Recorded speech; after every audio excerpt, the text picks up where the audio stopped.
En el marco del desarrollo de la misión satelital Sabiamar, la Comisión Nacional de Actividades Aeroespaciales CONAE participó de una reunión en las instalaciones de la empresa INVAP en Bariloche, provincia de Río Negro,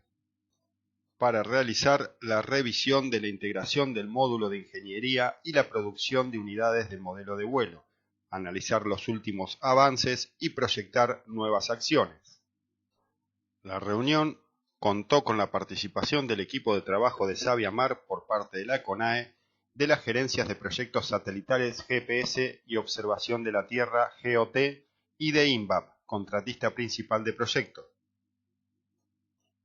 Se presentaron los últimos avances en la integración del modelo de ingeniería y la fabricación de las unidades y subsistemas del modelo de vuelo, como la computadora que viajará a bordo del satélite, el módulo de potencia, el subsistema de propulsión y el calibrador de la cámara NIR-SWIR, uno de los instrumentos principales del satélite, cuyo objetivo es medir el color del mar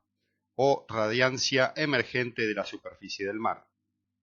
A principios de 2023 se prevé llevar a cabo la revisión crítica de diseño de la misión, que consiste en un análisis técnico multidisciplinar para consolidar el diseño y verificar que se puedan cumplir con los requerimientos establecidos para garantizar el éxito de la misión.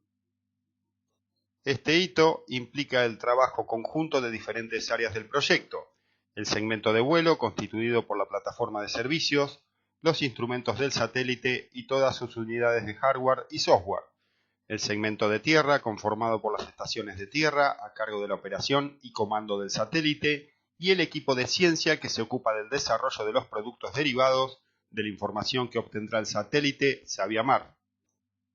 Actualmente se trabaja en la integración y ensayos del modelo de ingeniería funcional del satélite, así como en el desarrollo de los productos de la misión, algoritmos y estrategias de procedimiento, y de los equipos de adecuación de las estaciones terrenas existentes encargadas de la comunicación desde y hacia el satélite.